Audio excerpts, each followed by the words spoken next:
You're listening to Seattle Real Estate Podcast. A judge orders Minneapolis to add more police officers. Add, not subtract, not defund, not try and make them quit. Add more police officers. Why? Oh, we got a little lawsuit going in Minneapolis. That's what we're talking about. And this is the end result. Judge orders Minneapolis to add more police officers. Whew. What do you think the activists had to say to this? Oh, that's not what we wanted. That's not what we were looking for. And yet a judge, you don't have, per your city's guidelines, you can't drop below this level. Therefore, you guys got to add some more people in blue uniforms. That's what we're talking about here today in the Seattle Real Estate Podcast. Why are we talking about this on a real estate podcast? Because policing's been a big issue, and it's really the people that make up neighborhoods that's the real thing about real estate. The houses, yeah, we sell those, but all the trends and things that happen within neighborhoods that make them popular, not popular, desirable, not desirable, that's the social stuff that's going on. And so you've got neighborhoods right now that are lacking police coverage, particularly in Minneapolis, and that is what happened here. So that is why we're talking about this on a real estate podcast, because this is part of real estate. Just people don't really want to reflect. They don't really want to talk about the bare bones of, people are getting shot and killed. There's crime going on because you don't have enough police officers to man the streets, keep them safe. That's bottom line, right? It's what we're talking about. If you're new here, my name is Sean Reynolds. I own a couple of real estate companies and I read the news. So let's jump on in. And we're going to go hard left, and we're going to read from CNN. Now, CNN every now and then has some good articles, and I'll give anybody a shot. I don't care. Just don't give me a super biased. It's funny, this is from CNN, but my Ground News app says that right of center, 64% of media outlets covered this story. Left, only 36%. So this is more of a popular topic, right of center, wherever you fall within that. And I'm just slightly right of center. I'm not hardcore way over there with those guys. No, we need to be reasonable. That's what we're doing.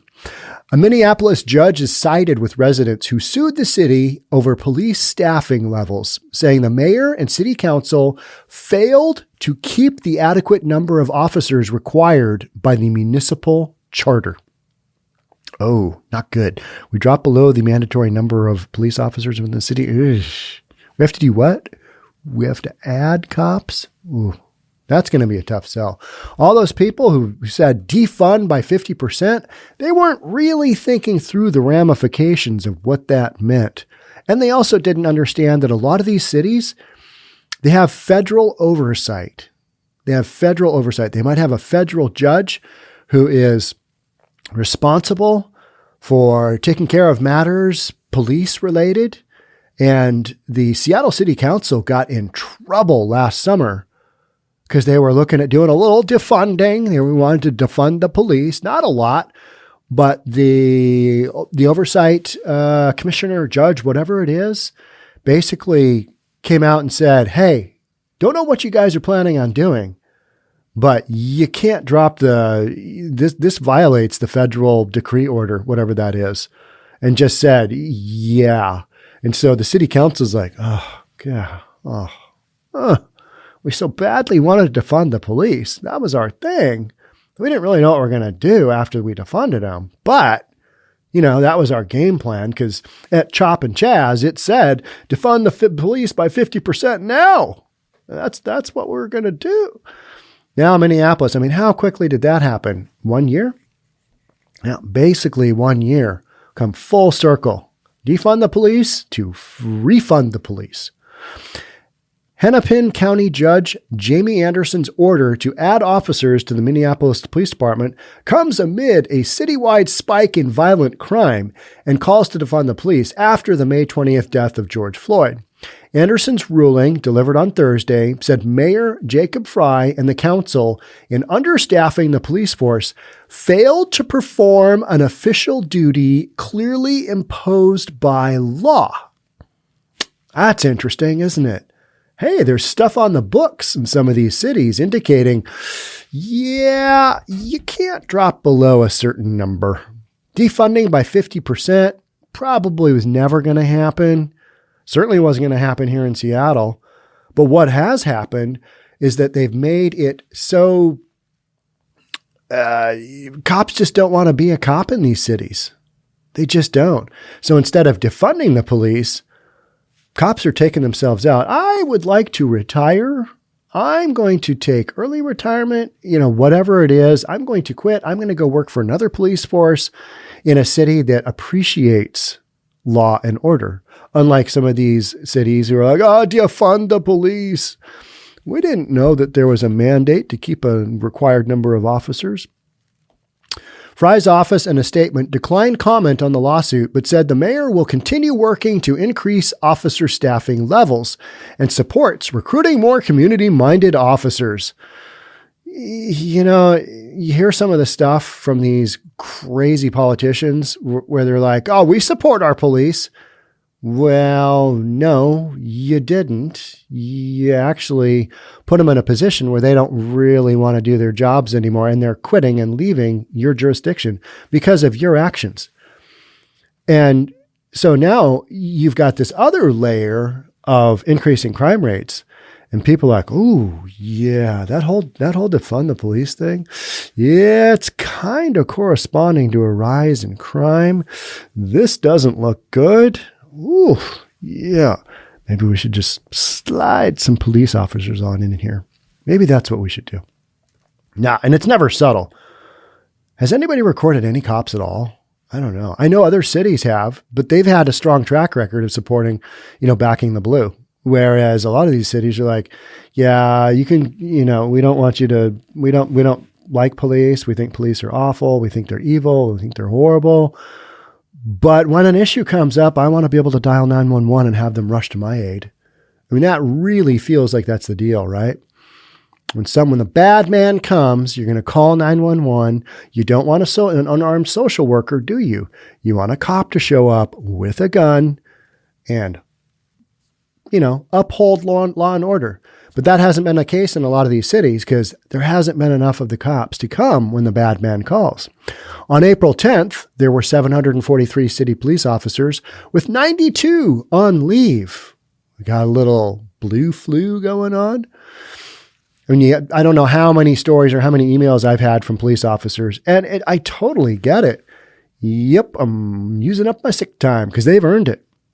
They've earned it doing some horrible stuff. I mean, as far as in the line of duty, what they've had to endure and just go through, I saw that firsthand at Chop and Chaz, and it was ridiculous. I mean, just like one adult to another, you're talking to a cop that way. You're honestly saying that about that cop's kids? I mean, really? Just from a human being, sort of perspective, I just couldn't talk to other people that way, no matter how horrific they were. I would rather say nothing than to say some of the things that I saw the activists say at CHOP to our men and women in blue. The city had projected it would have 690 sworn officers on payroll and 46 on long-term leave by June 1st, the order said. But city officials projected only 669 officers on the job by June 1st, 2022, and 721 on January 1st, 2023. Okay. So city data shows that as of late May, there were 699 sworn officers with 67 of them on leave, down significantly earlier in January 2019, when there were 910 sworn officers. That sounds, I know Minneapolis is a smaller city than Seattle, but Seattle is down 260 police officers, something like that. I can't remember. There's always that number of, okay, well, these guys have quit, these guys are going to quit, and these guys are thinking about, and when I say these guys, I mean these police officers are thinking about quitting. And so you're like, all right, that's roughly like 300. And they were already thin going into these events, right? There was a huge victory for the petitioners and all residents of Minneapolis, especially those in the most diverse neighborhoods, feeling the brunt of rising crime rates. Let's read that one again, shall we? Especially those in the most diverse neighborhoods, feeling the brunt of rising crime rates. So that is where the majority of these shootings are happening, aren't they? They're in communities that have the least amount of police coverage. That's what we're talking about. That's crazy. Did anybody see that? Could you, you're listening or reading this or watching this podcast, would you have seen that coming? Let's see. Fewer police on the streets. Will there be a rise in crime? Nah. How would that correlate? I mean, all you got to do is kind of think this through and go, okay, yeah. Not to say that there aren't things that you can fund within the community that are going to help out the full picture of preventing crime. But your biggest deterrent is just having more cops on the streets. That's kind of how this works. All right. And so the comment about feeling the brunt of rising crime rates was said by Doug Seaton. He's president of the Upper Midwest Law Center, he said in a statement. The nonprofit law firm, which is part of the conservative Minnesota think tank, the Center of American Experiment, filed the suit last year on behalf of 8 white and black residents of high crime neighborhoods. We applaud the court's decision and look forward to swift action by the city council and mayor to fund the police and ensure the safety of all Minneapolitans. That's a hard word to say. Probably because I'm not used to saying it. But how Minneapolis, I think I think they were the city that was spending like $6 million on a PR campaign to try and hire some police officers. They've still got that section in Minneapolis, which is basically George Floyd Square. I don't think that has been swept yet, but it's basically a lawless area. I kind of want to go see it, but then again, I kind of don't because it does look pretty rough. Sounds like Chop and Chaz, but it's that area where the whole George Floyd thing went down. How hard is it going to be to recruit officers to that city? I know it's hard in Seattle. One of the things that I've been reading is that police officers who once had a hard time getting on will come to a city like Seattle or Minneapolis, get in, get their training done, and then they'll make a lateral move as soon as they can to another city that actually supports the police department. Violent crime in the city is at a 5-year high. There have been 41 homicides in Minneapolis so far this year, compared to 28 during the same period in 2020. Anderson ordered Frey and the council to immediately take any and all necessary action to have at least 730 sworn officers by June 30th, 2022. You've got 1 year to get it in gear and go. You got 1 year. If the city is not proactive in anticipating what will be required of it in coming years, it will constantly be behind, constantly underperforming, and as a result, understaffing the police force, the judge wrote. In May, Frey's public safety proposal said his office had set an aggressive timeline for 700 officers by the end of next year and 888 by the end of 2023. The city hopes to replenish police ranks with 2 more recruit classes by the end of this year, according to the proposal. What would you have to offer as incentive to that recruit class? I mean, maybe I don't understand how the recruiting of police officers work, but in business, you got to give them a reason to come on board. You got to give them a hook. There's got to be something for them to come on in. Is it money? Is it a signing bonus? Hey, you want to be a cop in Minneapolis? I mean, just when you hear that question, don't you think, no, I wouldn't. That's probably the least place. Maybe Seattle, probably Portland would be number 2. And there's probably a handful of cities in there at number 3. But cop in, Chicago's got a strong running in there as well too, right? Because just of the sheer number of shootings going on in Chicago, all these cities, they're in the dumpers as far as the police officer count goes, right? And as a result, None of them have declining crime as far as the violent homicide, gun violence, that stuff goes. They might have declining crime on some of the other stuff, but that's because they're no longer considering half of that stuff a crime. And when you do that, your crime rates will drop. It's a phenomena. It's like, wow. I just want to go around and cook the books on all my, real estate statistics and just, that was kind of a sale. We're going to lump that in with the sale. It didn't really close, but this is how we're going to look better. Yeah, I know that deal blew up and I know it ended in a lawsuit, but we're still going to consider it in our statistics. I mean, that's literally what cities are doing. Last week, Derek Chauvin, the former police officer who killed Floyd by kneeling on the neck, and we know all that, he was sentenced to 22 and a half years in prison. Floyd's death, set off a bunch of protests and global movement. So if we are successful in stopping defunding and revitalizing the hiring of police and increasing their numbers in Minneapolis, we're hopeful that will inspire people around the country to take similar steps, Seaton said. We're very hopeful that others will take up whatever legal tools they have to challenge this action. And that's something that I think a lot of the mayors, they got.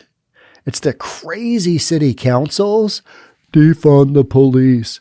They just didn't really work through the logistics of, okay, if we don't have enough cops and there's nothing out there that says it's tried and true that if you send an unarmed social worker in the place of a police officer, things are going to work out. No, that is not a thing yet. And until that statistic becomes a reality, I mean, I think we're just kind of all kidding ourselves that that scenario would work. Do we need more social workers coming out on calls? I'm not opposed to that, but I think you still send a cop if there's any doubt whatsoever. You want an armed cop going out. A lot of people disagree and say, yeah, that's how we got here in the first place. That's how George Floyd got killed. Armed cop, position of power. All right. But so now we've kind of had that outlook of, all right, here's our opportunity to defund the police. What has happened during that whole thing? Crime has gone up. Violent crime has gone up. Shootings have gone up. We're watching some of these cities with historically high levels of shooting going on.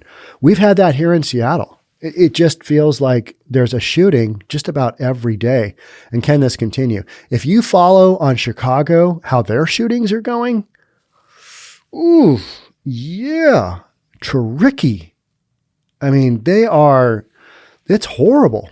It's horrible, the number of shootings. And do you remember, when was it? Was it 2 summers ago?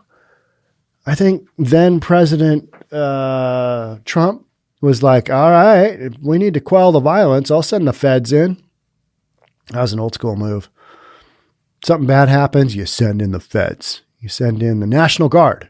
Send in the National Guard. And we did have a little bit of that down in Portland, but for the most part, Seattle or the Portland Police Department kind of struggled their way through it, because talk about not having the back of anybody in Portland. The police specifically, that whole thing down there. And I can't blame all the Portland cops for retiring and, moving or quitting. Yeah, I'm going to pursue a different career, one where I don't get verbally just harangued daily on the job, stuff thrown at me, water bottles, frozen, told to go kill myself. That was one of the things at Chop and Chaz that I kind of remember thinking, no matter how much I dislike somebody for what they represent to me, I still probably wouldn't tell them to go take themselves off the face of this earth. That's probably a line I wouldn't cross. And yet these peaceful protesters and the activists, they had no qualm in saying that, on the daily, just straight up. Cops are doing their job, trying to uphold the peace, trying to, keep a bunch of yahoos from burning down a police station or a federal building, whatever it is. And the cops have to just take this massive abuse. It's just not right. I mean, it's just ridiculous. But that's how we got here. We allowed these activists to kind of do their own thing. We haven't had many news stories about the peaceful protesters out there, putting their call to action. This is a direct action protest. Haven't seen much of that, have we?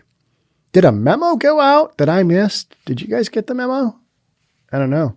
Maybe arresting a number of them and putting them in jail after said actions over the last year and a half, maybe that's quelled things a little bit. Probably.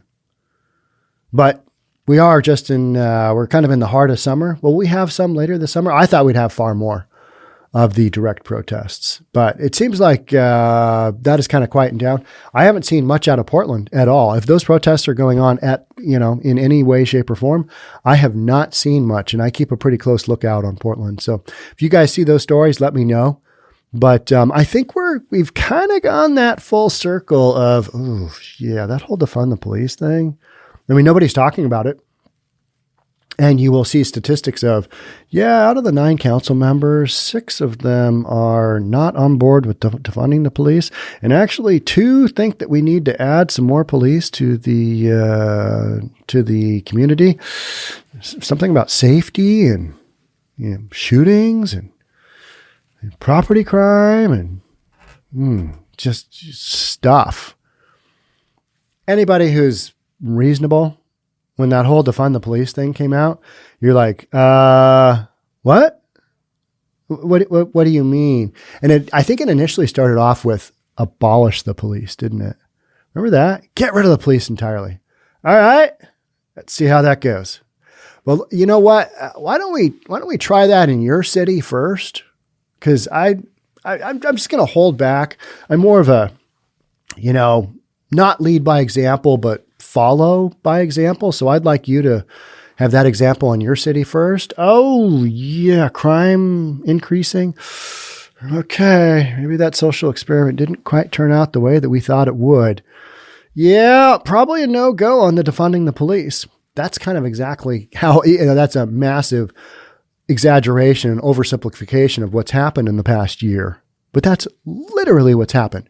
Council members now, they're either not talking about it or they're not talking about it in the context of we still support defunding the police because they've seen what happens and they're not saying anything about it. That is kind of their statement.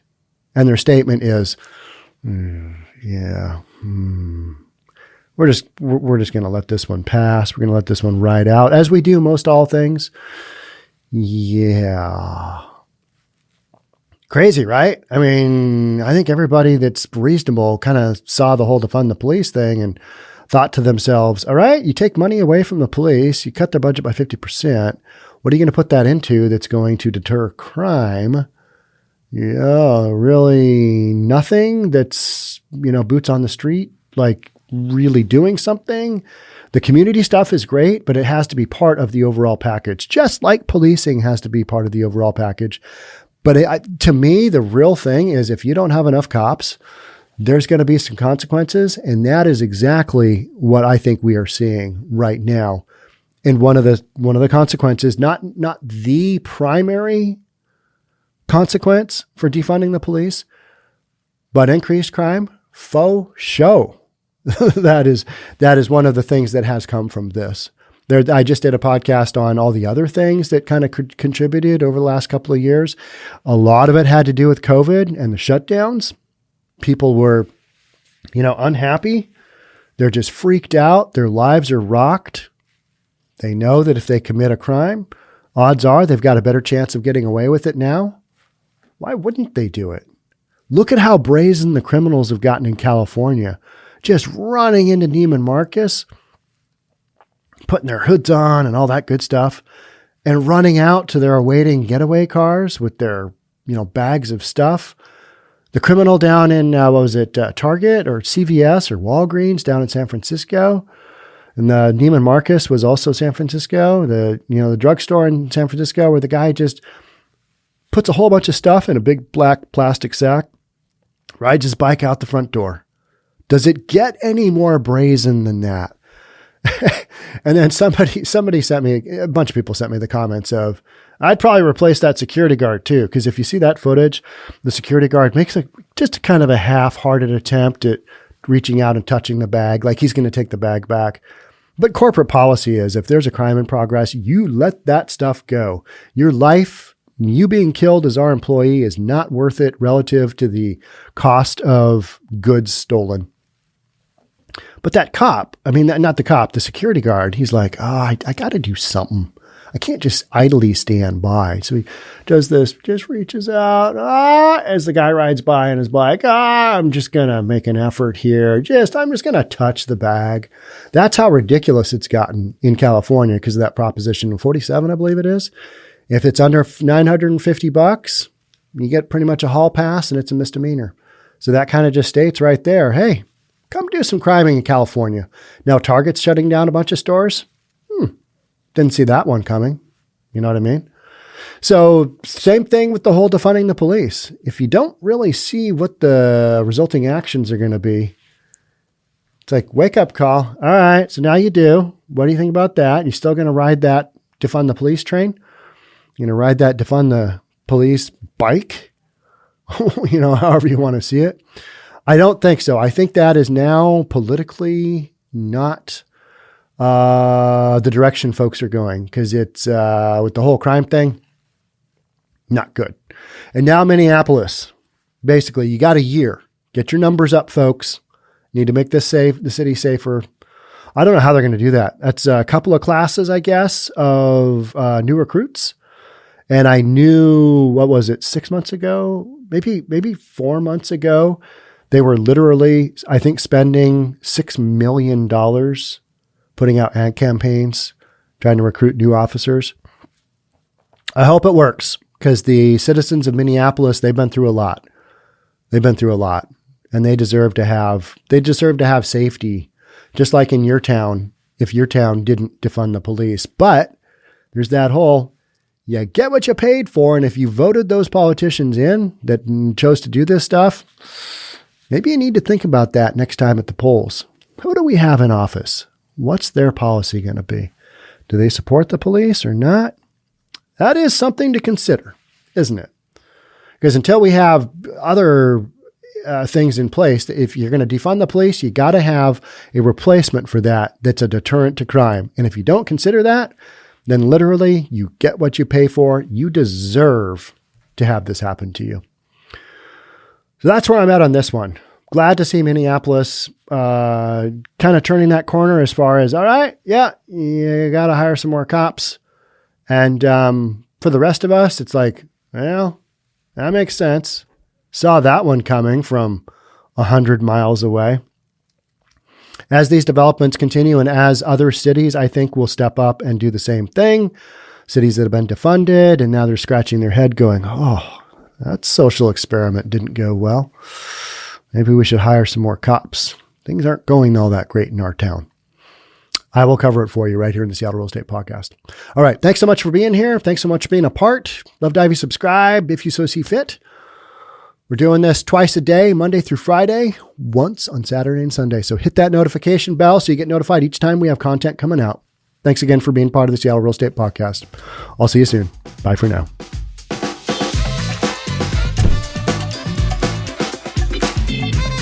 Don't forget to subscribe to our channel and hit the notification bell so you'll know when our next video is out.